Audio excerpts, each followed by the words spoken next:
Okey doke. Good afternoon. I will call this meeting to order. So this is our annual meeting of the Traffic Safety Board. I think our first order of action is to approve the minutes of the prior committee meeting, which was, I think, February 23. Don't have those on hand. Parity. Oh, seconded. Thank you. Item.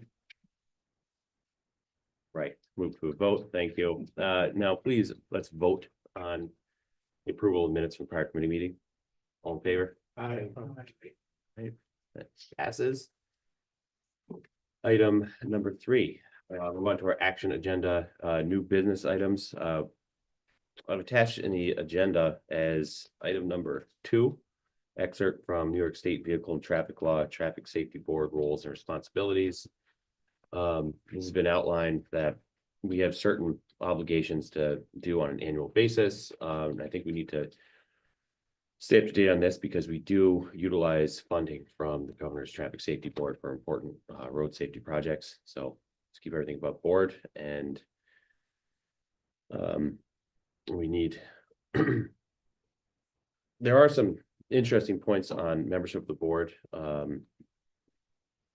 The section 1673 item A. I don't know if you all have your agenda in front of you. No, it went out in the committee supervisor packets. In any case, there are some stipulations in here outlining the composition of the board in terms of what roles are there and how many members should be on it. We might need to consult with our municipal attorney on some of this in order to just verify how we stand in meeting the state requirements. In any case, our primary obligation on an annual basis is to appoint a chairman and executive secretary.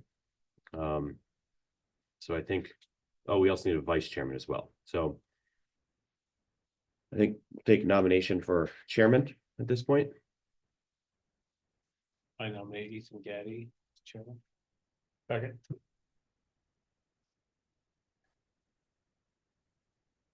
Yoke. Take a vote, please. Discussion.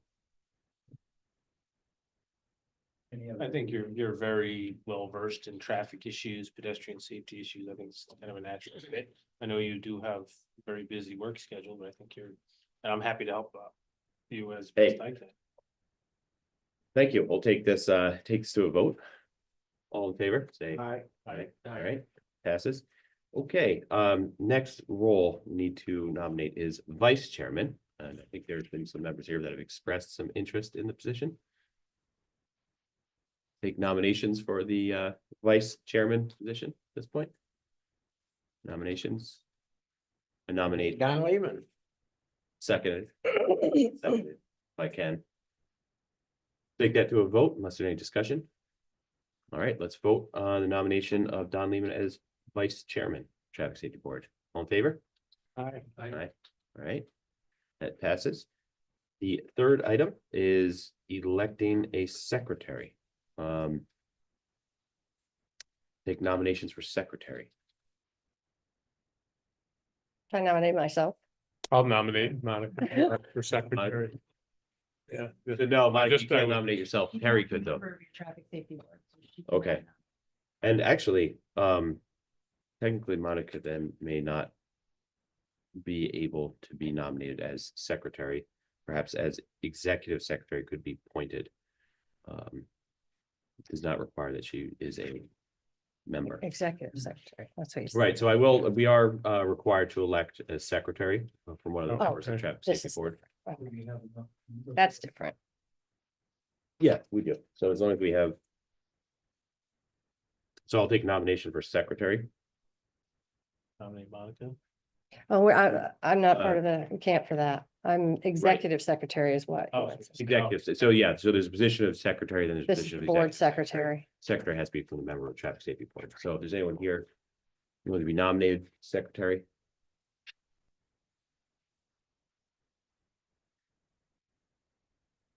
Who's not here? Nominate him.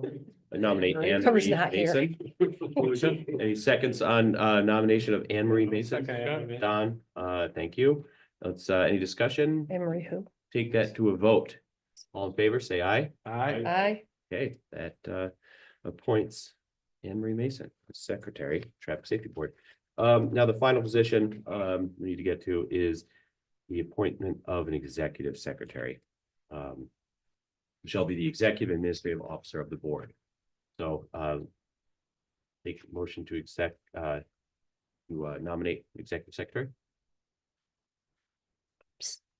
Nominations? Would like to nominate, do nominating, you're not appointing, just to nominate. Oh, right, we can appoint, you can make a motion to appoint.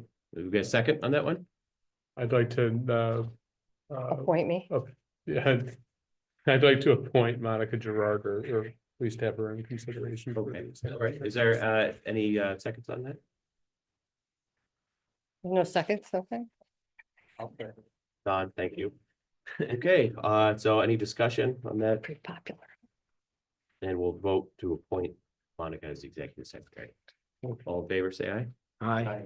All right, okey doke. That is the primary responsibilities that we have annually. Now, moving on to discussion items, the first thing we have here, and hopefully we have a representative from Creighton Manning online. Fantastic. So on just a very practical level, traffic safety is extremely important to, in addition to public safety, residential quality of life, economic development, all sorts of different intersections between having safer roads and quality communities.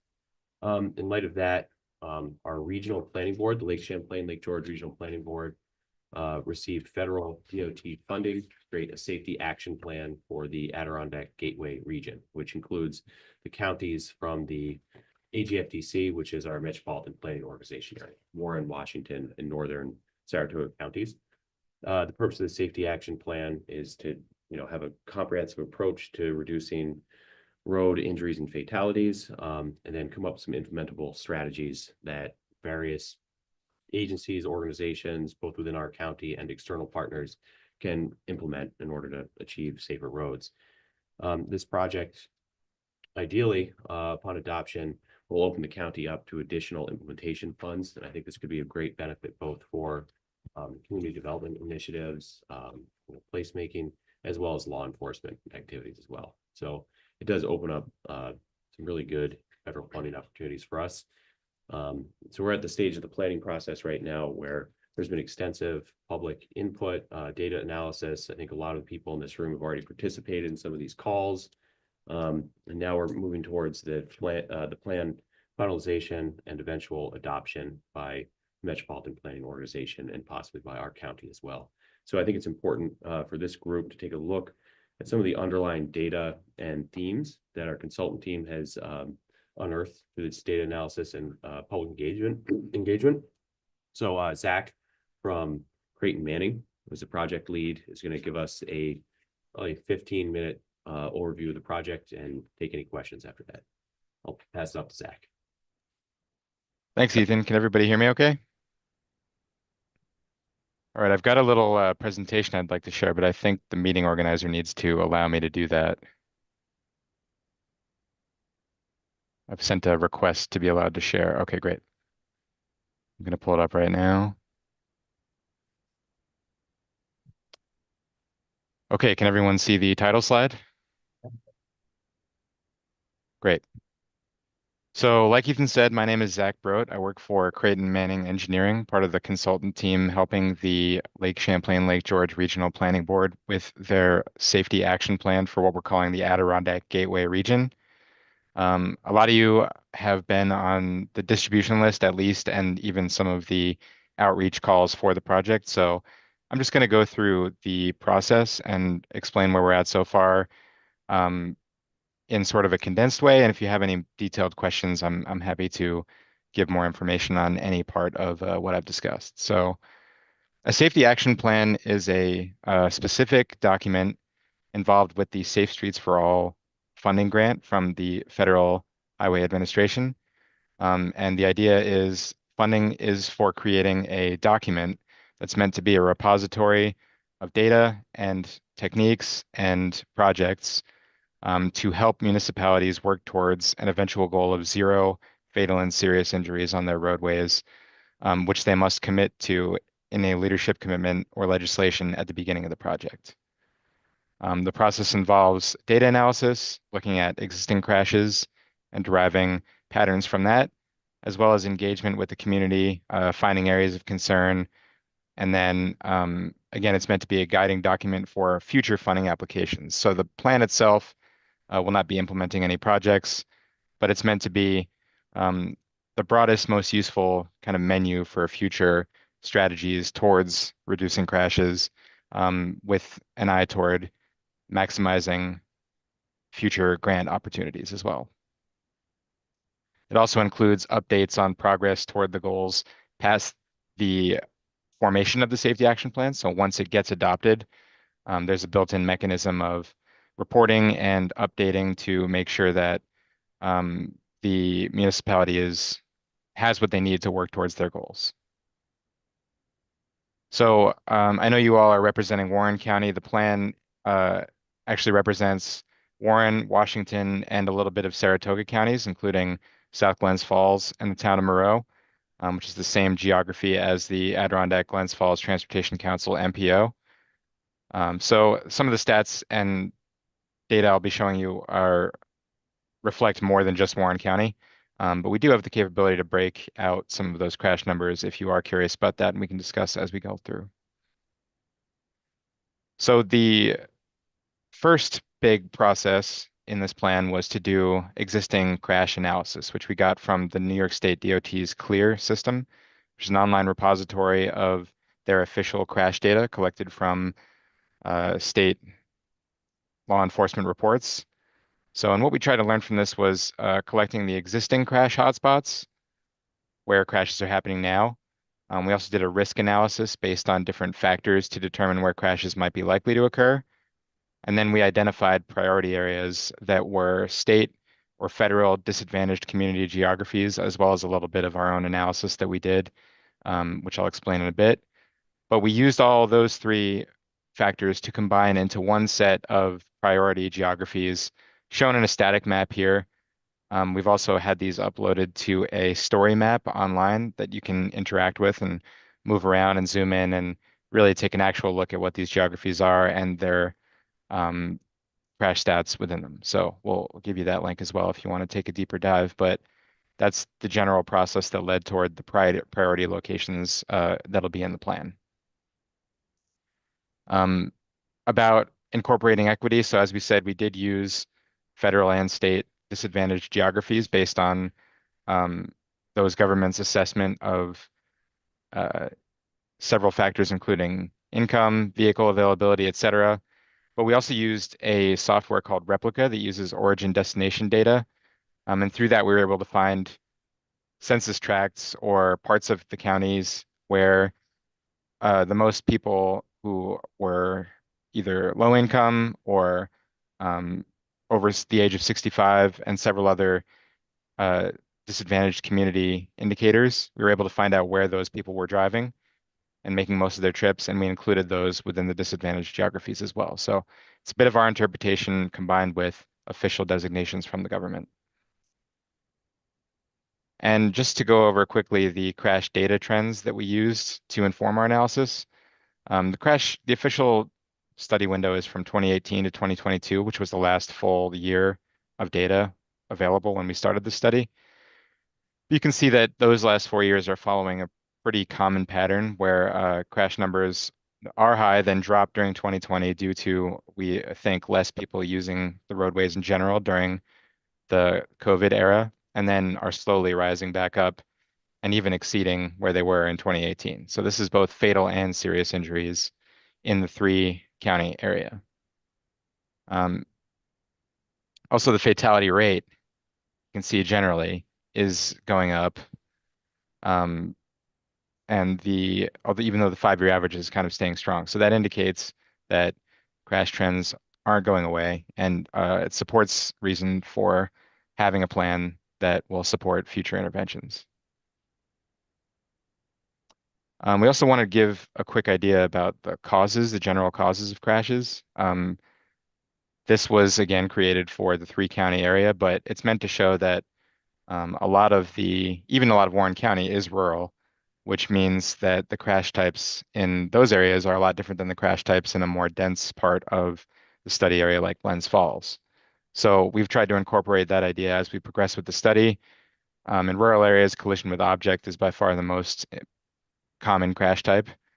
And in some place like Glens Falls, you're looking at more collisions with pedestrians, more right angle collisions at intersections, which is a T-bone style crash, and rear ends, bicyclists, and other hazards of more dense living. So we've tried to keep both of those modes in mind as we've moved through the study. We've also used what we call emphasis areas, which were developed by the New York State DOT in their strategic highway safety plan.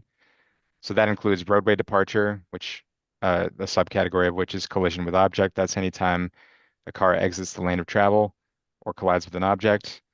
Intersections, and then a lot of behavior related issues like age related, which include operators older than 65 or younger than 20. Drive responsibly, which is the umbrella category for drug or alcohol involvement, phone use, driver inattention, etc. We've also considered alternate road vehicles, which include motorcycles, trucks, buses, maintenance vehicles, and vulnerable road users, including bicyclists and pedestrians. So these categories we found to be important in breaking up both crash causes and categories so that we can think of grouping them together in order to most successfully address them. We did find that fatal and serious injuries occur more frequently in rural areas at higher speeds and on collector and minor arterial roads and curves. So using assessments of road character, road class, posted speed limit, and relative urban or rural positioning, we were able to analyze the data that we got from the CLEAR system to show the types of places where crash most often occurred, and then use that as kind of a risk analysis to help inform our priority geographies. So along with the data, we also wanted to make sure, because it's a requirement of the plan and good planning practice generally, to have a detailed collaboration and engagement program. As part of that, we had 2 what we call safety partners meetings. I think many of you were invited and maybe attended those. That was a group of stakeholders around the study area meant to represent the diverse geographies and let us know what the concerns were in their communities. We also followed up with many of those people in stakeholder interviews over the phone or email to get information on a more detailed individual way, what people might not be willing to say in a meeting full of people or weren't able to attend the meeting, etc. We also did in-person pop-ups at regional locations, including flyers, email blasts, press releases, and then we had an online public survey that we invited people to fill out, hosted on the project website, which we then later symbolized here. You can see a lot of people from the Glens Falls area answered it, which is might be interesting to you in Warren County. And then we got a little less participation in rural areas, but tried to make up for it in other ways. So what the stakeholder interview outreach included was to try to get a sense of people's top traffic concerns. And we included concerns like distracted driving, speeding, behavioral issues, missing bike and pedestrian facilities, visibility problems, etc. And we're still collating all this, but the idea is that we'll represent this in the plan to make sure that what people are most concerned about rises to the top and has the opportunity to inform the way funding goes in the future. This is another question that we asked people, kind of proposing some strategies in general form to see what people would be the most interested in. And then this is a map that shows where the tabling events were in Queensbury, Greenwich, and Whitehall. And then the yellow circles show that we attempted to contact people in almost every town to get their information. We weren't able to speak to everyone, but we did get a lot of good local information across the study area that's going to help inform the plan. And generally, we found that people were concerned about behavioral issues. They were concerned about bicycle infrastructure in some places. There's a lot of state bicycle routes on state roads with narrow shoulders that are kind of obsolete at this point and could be progressed towards better bike facilities. And then there's also just traffic from development that people feel hasn't been taken into account or designed for as more people are driving on the roads. And then I think we got some good insight into maybe some lower cost, but very important concerns like the maintenance of signage and foliage, brush or trees along road corridors, and where people feel that's a visibility issue and could be cleaned up for safer driving. We also found out that there's a lot of good work going on already that counties, towns, et cetera, are doing. So we don't want to act like nobody's working on this at all, and we want to get as much information as we can about that so that those programs can work together and work towards a common goal. The next phase of the project was, which we're working through now, is the draft strategies, projects, and actions that the plan is going to present as recommendations towards what the county can pursue in the future and receive funding for as they reach their goal of 0 fatal and serious injury crashes. So we referenced lots of different sources to make sure that we could speak, the language of federal funding to receive later federal funding. So we surveyed the proven safety countermeasures released by the FHWA, as well as lots of more local plans to eventually come out with a long tabled list of potential projects and strategies with information such as the potential implementation timeframe, potential funding sources, where the treatment could be applied, how performance in the treatment would be measured, and who the lead agency and partners might be that would implement this treatment. So this is just a sample table from the intersections emphasis area, listing a few actions that just to illustrate how the plan will define these. The actual list of projects and strategies is pages long. I think many of you may have received it. We sent it out a few times and got some input from local partners, which we're grateful for and are redesigning the tables with now. But you can see that, for instance, in the intersection group, techniques are as specific as reducing left turn conflicts by reconfiguring intersections with roundabouts, restricted crossing turns, or median U-turns, and sort of as general or broadly applicable as installing rumble strips in front of intersections. So they vary a lot in terms of cost, in terms of time frame, and in terms of maybe political buy-in that's required to achieve them. So the goal was to have a diverse list of strategies that people can advance as makes sense for their jurisdiction in their time frame with their expectations. So we also wanted to provide, and we're working on this now also, a few example locations in the safety plan. And again, just including an example location doesn't mean that it's going to be built. And not including an example location doesn't mean it's not going to be built. But one of the top crash locations in Warren County was Upper Glen Street and Aviation Road in Queensbury. This has 5 serious injury crashes between the study period of 2018 to 2022. And it has the highest PSI, which is a potential for safety improvements. That's a New York State DOT metric that explains how many more crashes there are than what might be expected there based on the volume and facility type, et cetera.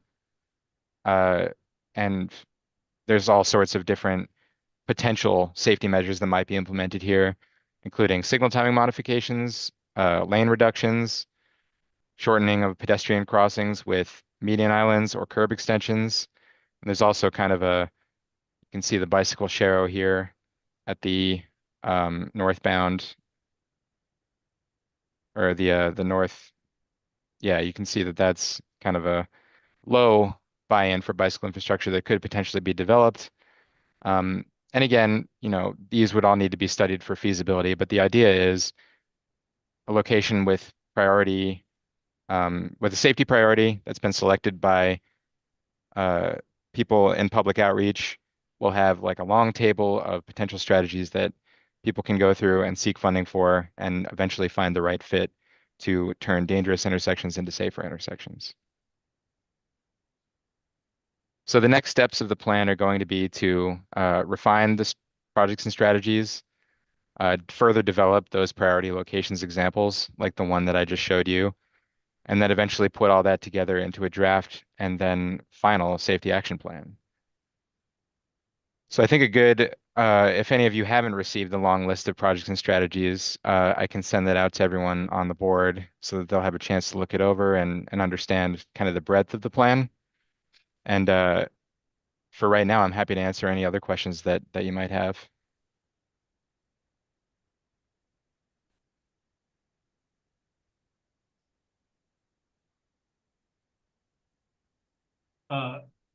Zach, was the example you had of Upper Glen Street and Aviation, was that considered the worst, most dangerous intersection in Warren County, or is that just an example?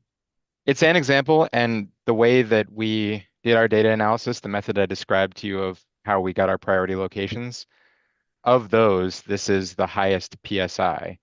So it doesn't have the most raw crashes in the county. And most dangerous depends on how you measure it. But by our metrics, this was high on the list. Thank you.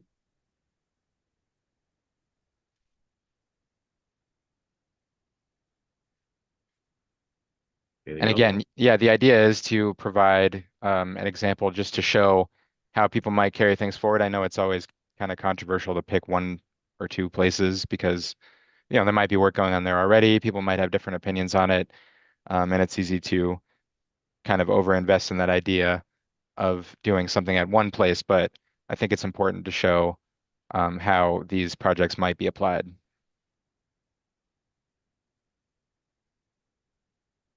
One quick thing, would you be able to include the link to the story map and whatever you send out to us? I think that'd be interesting to share. Absolutely. Great, thank you. Anything else from the committee? Well, thanks, Zach. Thank you for the update. It's pretty well packaged. At that point, is there any other discussion items that the committee would like to take up?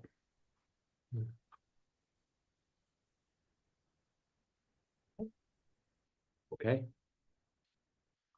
Are we gonna be meeting just annually going forward? What's the game plan here for this committee going forward?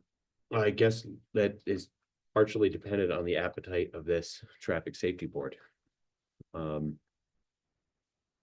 Last year was not, we didn't really have a robust schedule of meetings. If this group sees value in collaborating on this topic, more than happy to try to schedule these on a more, semi-annual basis. It's up. Yeah, to- we used to meet quarterly or something like that. Yeah. In the past, right? Cause every now and, keep getting requests from, one of the Queensbury Town Board members. He wants us to study Corinth Road again. But I've given it to Kevin Hagos cause it is county. He's concerned about Corinth Road, so. Yeah, there's a lot more Something we development. can look at. Yeah.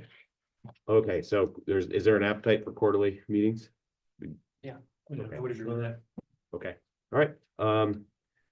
Great question, Don. Thank you. So I think we'll just follow up via email and get something on the books then. We'll try to keep our agendas pretty tight. Is there anything else from the group? I guess at this point, it's privilege of the floor and public comment. I don't know if there's anyone online. Okay. I'd like to make a motion to adjourn. Don, seconded by, I got been here all day, so. okay, adjourned. Yeah, we should look at